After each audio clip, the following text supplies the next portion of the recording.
केंद्रीय गृह मंत्री अमित शाह ने रांची में आयोजित विस्तृत कार्य समिति की बैठक में झारखंड विधानसभा चुनाव का शंखनाद किया है। इस दौरान अमित शाह ने जेएमएम और कांग्रेस पर निशाना साधा। उन्होंने कहा कि झारखंड मुक्ति मोर्चा की सरकार सबसे भ्रष्ट है। उन्होंने बीजेपी कार्यकर्ताओं को विधानसभा चुनाव की तैयारी में जुट जाने को कहा है।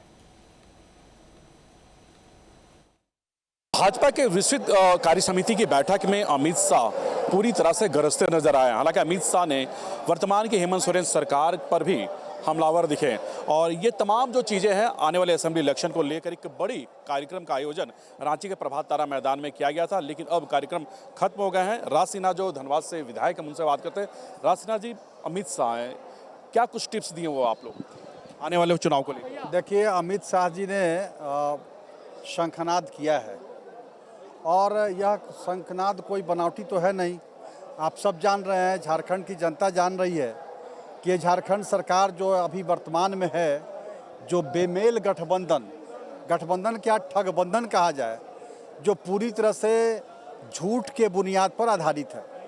जो इन लोगों ने वादे किए थे चुनाव के पहले, चाहे वो 5 लाख युवकों को रोजगार देना हो या 5,000 7,000 बेरोजगारी भत्ता देना हो, नहीं तो राजनीति से संन्यास लेने की बात हो या भ्रष्टाचार चरम पर हो, रोजगार विरोधी हो, ये सारी बातें हैं। एक चीज़ और भी देखने को मिला था, अमित शाह हो या फिर आपके जो चुनाव प्रभारी है शिवराज सिंह चौहान हो, हेमंत बिस्वा शर्मा हो, लगातार घुसपैठ का भी वो मामला उठाते रहे हैं। इस मंच से भी उन्होंने घुसपैठ को लेकर चर्चाएं भी की हैं। देखिए, एक तरफ तो ये बातें हैं कि बेरोजगारी चरम पर है, यहाँ किसी का जाति प्रमाण तक नहीं बन रहा है। दूसरी तरफ यह कोई बनावटी बात नहीं है, ये तथ्य सामने आ गए हैं और भारतीय जनता पार्टी ने चुनाव आयोग को लिखित में दिया भी है कि किस प्रकार से डेमोग्राफी चेंज हो रहा है। और ये बांग्लादेशी घुसपैठी, आखिर जो संथाल परगना में इतने हजारों हजार मतदाता की संख्या बढ़ गई अचानक अल्पसंख्यकों की और आदिवासियों की संख्या घट रही है, तो ये तो स्पष्ट है ना कि इस राज्य के अंदर सरकार जानबूझ करके साजिश के तहत ये इस प्रकार के बांग्लादेशियों को मतदाता सूची में उनका नाम चढ़ाया जा रहा है हजारों की संख्या में, जिससे चुनावी लाभ ले सके। सरकार का वो वादा भी पूरा नहीं कर पाया और जो उन्होंने कहा, ये जो मौजूदा सरकार ने कहा था कि बेरोजगारी भत्ता दिया जाएगा 5,000 7,000, वो भी किसी को मिला नहीं।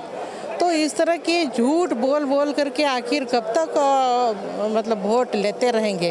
और अभी भी कई घोषणाओं को कर रहे हैं, चुनाव को प्रभावित करने के लिए झूठ मूठ का जो वादा है आए दिन करते रह रहे ये सरकार। तो इस तरह के वादाओं से पूरे यहाँ के जनता पूरे तंग आ चुकी है।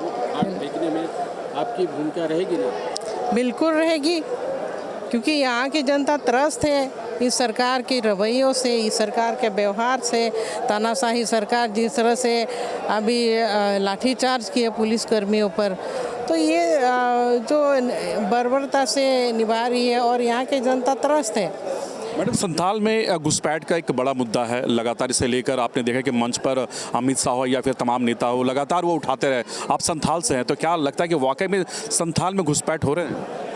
बिल्कुल वाकई में हो रहे हैं, क्योंकि हाईकोर्ट ने भी संज्ञान लिया है इस पर और हाईकोर्ट ने भी मतलब सरकार को और जिला के पदाधिकारियों को निर्देश दिया है कि 2 सप्ताह में रिपोर्ट जमा करने के लिए। रिपोर्ट जमा किया, लेकिन वो रिपोर्ट कोई रिपोर्ट नहीं था जिस तरह के संतोषजनक। इनको फिर से बोला गया है कि आपसे फिर से जांच करके जमा करें, क्योंकि घुसपैठी तो जब से ये सरकार बनी है बांग्लादेशी घुसपैठ आ रहे हैं। और जिस तरह हेमंत बिस्वा शर्मा जी ने बातों को रखा, किस तरह आदिवासियों के महिलाओं के साथ विवाह कर रहे हैं, सिर्फ उनका नज़र है तो यहाँ का ज़मीन की पूरे तरह से दलाली करने के लिए, उनको खरीद बिक्री करने के लिए एक मोहरा आदिवासियों को बनाया जा रहा है। और यहाँ पर उनका जो वोट बैंक है, वोट बैंक को भी ये सरकार बढ़ाने का काम कर रहे हैं। मुसलमानों की संख्या यहाँ ज़्यादा होते जा रही है, आदिवासियों की संख्या कम हो रही है, तो आदिवासी घट क्यों रहे हैं? तो ये बहुत बड़ा ये है, मतलब आदिवासियों पर एक गंभीर मामला है। आने वाले दिनों में बहुत ये सरकार संरक्षण दे रही है क्या? बिल्कुल संरक्षण दे रही है और सरकार इस पर मौन है, इस पर कुछ भी नहीं बोल रहे। जिस तरह से हाईकोर्ट ने संज्ञान लिया, सरकार को भी एक पक्ष रखना चाहिए, आखिर ये कहाँ तक सही है। बिल्कुल, ये सीता सोरेन भाजपा नेत्री है और मुख्यमंत्री हेमंत सोरेन की भाभी है। हालांकि देखिए, जिस तरह से घुसपैठ का जो मामला जो लगातार आ रहा है, उस मामले को लेकर ये भी मानते हैं कि संथाल में वाकई में घुसपैठ का जो मामला है एक बड़ा मामला है। अगर उसे खत्म नहीं की जाती है तो आने वाले दिनों में संथाल क्या पूरे झारखंड बर्बाद हो सकता है। अपने वीडियो जर्नलिस्ट समिति के साथ सूरज, न्यूज नेशन, रांची।